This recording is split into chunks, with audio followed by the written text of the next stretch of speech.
Quran surah kedua ayat 155, paling kiri sebelah atas. Wala nabluwannakum bisyai. Setiap orang hidup kami akan uji dengan berbagai persoalan kehidupan. Masalah ini kami ujikan bukan membuat hidupnya bermasalah, tapi supaya meningkat kualitas hidupnya.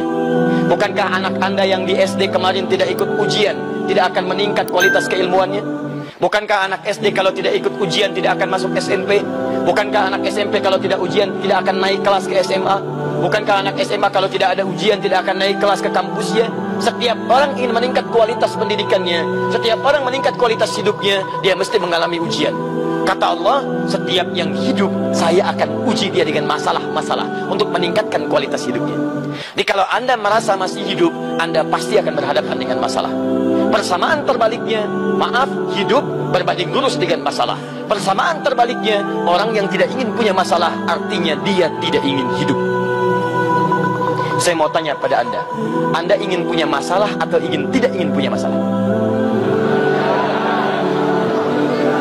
Siapa yang tidak ingin punya masalah? Angkat tangan. Oh, baik. Siapa yang ingin punya masalah? Angkat tangan, saya aminkan.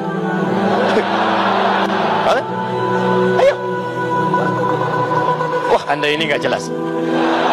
Luar biasa. Pemirsa, saya berhadapan dengan orang-orang yang tidak jelas.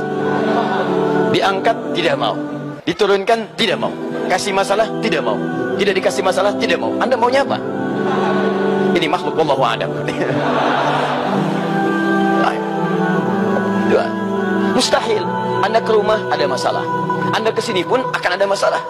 Ada yang tidak masuk bagian depan, ada yang di tangga, ada yang di bawah, ada yang di jalan. Tapi semua itu diberikan untuk meningkatkan kualitas kita kepada Allah Subhanahu wa taala. Bukankah semakin sujudnya enak? Antum kebanyakan sujud di karpet, Allah pindahkan ke aspal untuk mendapati sujud yang terbaik. Antum kebanyakan sujud di aspal, pindah ke karpet. Ada yang merasakan di tangga. Demi Allah, Anda mendapatkan sensasi kekhusyuan yang berbeda dengan sebelum-sebelumnya. Itulah yang diinginkan. Jadi jangan lihat keadaannya, lihat bagaimana nikmat manfaat yang bisa kita raih dari itu. Jadi kalau sedang punya masalah, berbahagialah, karena saat itulah Anda akan dinaikkan statusnya oleh Allah Subhanahu wa taala. Di rumah suami istri punya masalah, bahagia. Jadi begitu istri mengatakan, "Pak, kita punya masalah." Alhamdulillah, Ma. Status hidup kita akan diangkat oleh Allah. Masya Allah, enak seperti itu. Pak, ini buat besok belum ada makanan. Alhamdulillah, Ma. Allah memberi jalan bagi kita untuk berdoa kepadanya. Indah. Pulang ke rumah, kenapa Pak cemberut? Gaji belum keluar, Ma. Alhamdulillah, Pak. Masya Allah. Hidup kita akan diangkat oleh Allah. Bukankah dengan itu kita akan rajin sholat dan berdoa kepada Allah? Kalau cara berpikir begitu, enak Pak. Walaupun itu tidak mudah. Ustadz juga begitu. Makanya jarang ada ustadz ceramah bawa istrinya. Itu jarang. Ini live ya. Aduh, kita selesaikan di rumah Bun ya. Satu. Sama dengan tenang. Bismillah. Lihat baik-baik. Fala khaufun, tidak ada gelisah, tenang. Hukum hidup, kembalikan. Wala nabluwannakum bisyai. Setiap yang hidup kami berikan ujian untuk meningkatkan kualitas hidupnya. Apa ujian pertama? Minal khauf, gelisah. Khawatir. Di rumah gelisah, di kantor gelisah, di jalan gelisah, bahkan ke masjid kadang gelisah sebelum masuk ke masjid. Maaf, berhadapan dengan sekolah gelisah, di kampus gelisah, wajar. Tapi hebatnya, Allah berikan keluar dari hukum umum ini khusus bagi ahli hudan. Ahli hudan. Apa itu?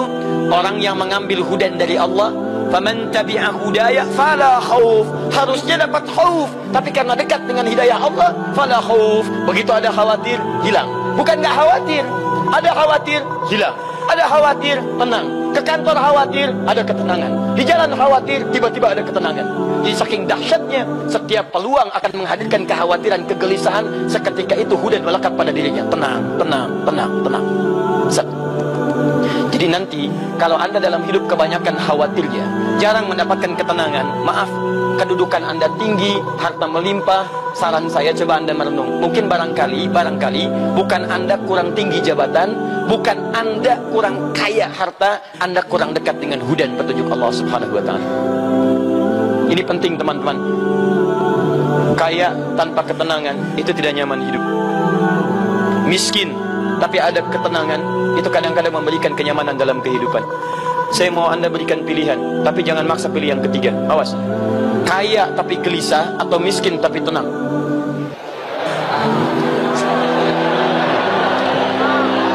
Tidak ada yang ketiga. Awas, nggak ada yang ketiga, nggak usah maksa. Kaya tapi gelisah atau miskin tapi tenang?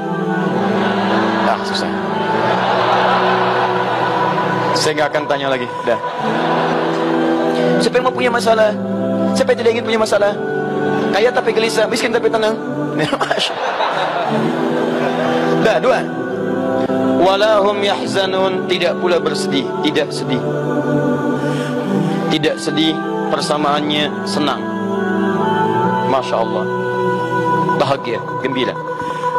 Di sini senang, di sana senang, di rumah senang, di kantor senang, di masjid senang, tenang, senang.